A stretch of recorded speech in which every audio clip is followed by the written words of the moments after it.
And we can now speak to Hyde. He's a consulting fellow with the Middle East and North Africa program at Chatham House. Hyde, good to see you. Now, the city of Hama is seen as a buffer to protect the capital, Damascus. How big a blow is this for Assad's grip on power? Thank you for having me. I think it's massive for different reasons. One of them is related to the strategic location, as you pointed out. It also facilitates supply lines to coastal areas, and it holds control over many communities that used to provide manpower to the Syrian regime. But it also comes after a rapid defeat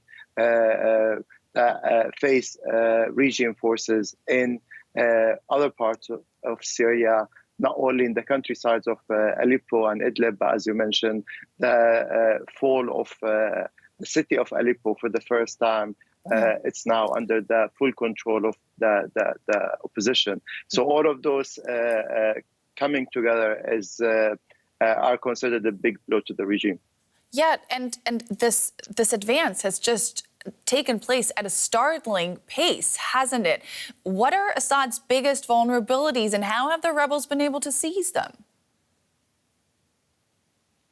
Yeah, as you mentioned, I think the two main vulnerabilities are one, Assad's limited and weakened military as well as financial resources, and then more importantly, the reduced support Assad has been receiving from its allies, whether that's Russia or Iran, and that's mainly due to the engagement of those actors in their own respective conflicts, whether that's Russia and Ukraine or Iran and its allies like Hezbollah against Israel and the Middle East. So because of those two factors, what happened is that when the first defense line was sort of defeated and collapsed, then it was super easy for the opposition groups to advance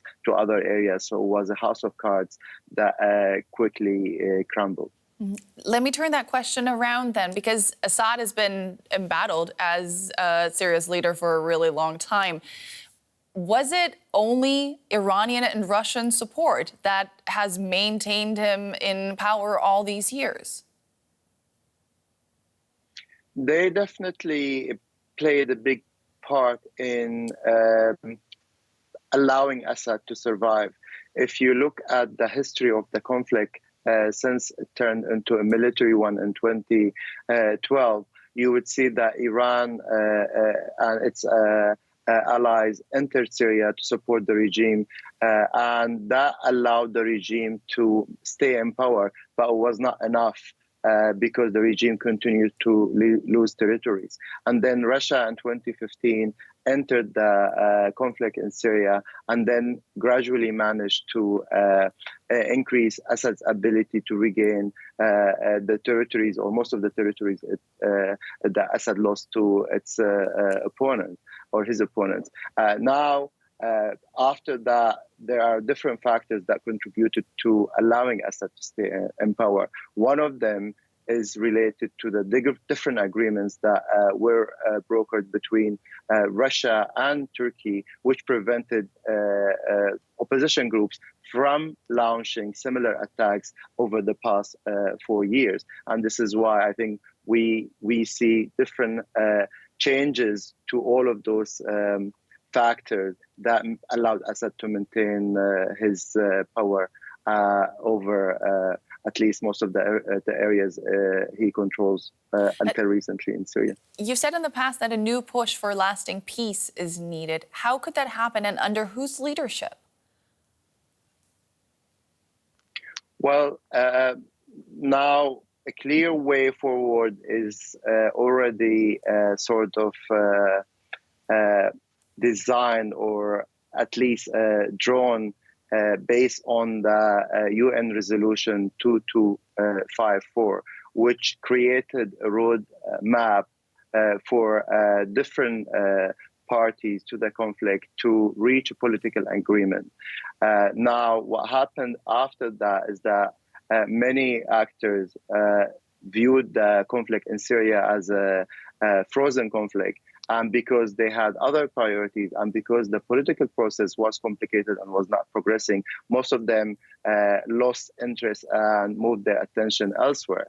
Now, we are in a situation where the conflict is active again, and this is creating a momentum where international actors could again push for a political process. And for this to be successful, they have to put pressure on the parties on the ground to come to the table and to reach a mutually accepted agreement.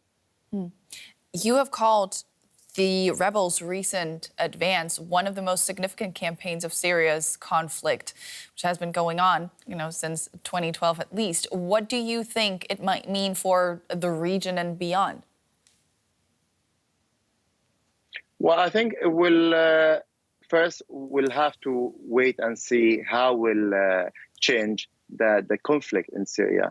If it will, for example, push for a political process that will reach a peaceful and political solution to the conflict. And if that's where we're heading, then that for sure will impact the Iran's sort of reach and ability to not only project power across the region, but also keep supplying Hezbollah in Lebanon. So it could have significant impact on Iran, its networks in the region. But if we look at the scenario in which the conflict continues to every now and then witness clashes, then maybe we will continue to see Syria playing a sort of disturbing and destabilizing role in the region and keep pushing refugees to try to make their way out of the country. A lot of moving parts here, but we want to take a closer look at the situation of Kurdish forces in Syria and bring in journalist Wladimir van Wilgenburg, who joins us from Erbil in Iraq. Wladimir, the HTS, those rebel forces, they've been attacking the Kurdish-led forces in Syria's northeast as well, where the Kurds have effectively set up an autonomous region. How much pressure are they under right now? Actually, it's not the HTS that has been attacking the Kurds. It's the Syrian National Army backed by Turkey. They have taken a town that was inhabited by displaced Kurdish people from Afrin, and they took this town and they displaced the people, and tens of thousands of people, they were actually moved to another part of Syria, northeast Syria, and now they are displaced, living in camps in Tabqa, and also there are reports that still 15,000 people, they are prevented from leaving northern Aleppo, where the Syrian National Army are still holding these people. They're preventing them from moving. How worried are people there, as far as you've been able to find out, about the latest events and about this conflict flaring back up? Well, as I mentioned, there were 10,000 of Kurds displaced from northern Aleppo. And also the Turkish-backed Syrian National Army, they have done a lot of fighting with the Syrian Democratic Forces. So the people are actually worried that the Kurdish presence in Aleppo could end, because also the HTS, the Hayat al-Tahrir Sham, they have asked the Kurds or the Kurdish fighters to leave Aleppo, because there are two big Kurdish neighborhoods in Aleppo, which are around 100,000 Kurds live. But so far, the Kurdish fighters, they have not left Aleppo city. But the Kurds are afraid that in this situation, that they're completely surrounded by hostile forces, they may be forced to leave Aleppo, basically. Yeah, is there anyone looking after them? We have lots of international players there meddling in this conflict as well. To be honest, there are camps in the town of Tabqa where displaced Kurds are now being hosted, but they're not receiving any international support or NGO support. They're basically being supported by the local administration in northeast Syria. And the Russians and Americans so far, they haven't said anything about what's happening to the Kurds and the displacement of the Kurds. I mean, the US is is allied to the Kurdish-led forces against ISIS, but so far they have stayed much silent about the displacement of so many Kurds from Aleppo. Why do you think that is? Because they have historically, over the past over a decade, cooperated in that region. Well, the issue is that it's in northwest Syria, and in northwest Syria, there's Russian forces. There's no American forces there. So the U.S. is only cooperating with Kurdish-led forces in northeast Syria against ISIS, but they're not present in the area where Kurds are being displaced for. There are no U.S. forces near Aleppo. So maybe that's a reason why they're being left alone. Now, the Kurds have been trying for decades to set up an independent state in the region that you just talked about. How does this latest flare-up affect the chances of that ever happening? Well, I mean, the Kurds in Syria, actually, they have been more focused on establishing an autonomous region or an autonomous state, not like an independent state from Syria. They always said we are part of Syria. But during this situation, they have lost, again, territory. So this undermines their attempts to create an autonomous area because they're continuously being displaced. Turkey, they launched almost 3 military operations since 2016 to prevent the Kurds from gaining any territorial gains. And now Turkey is doing this again through this Turkish-backed rebels in northern Aleppo.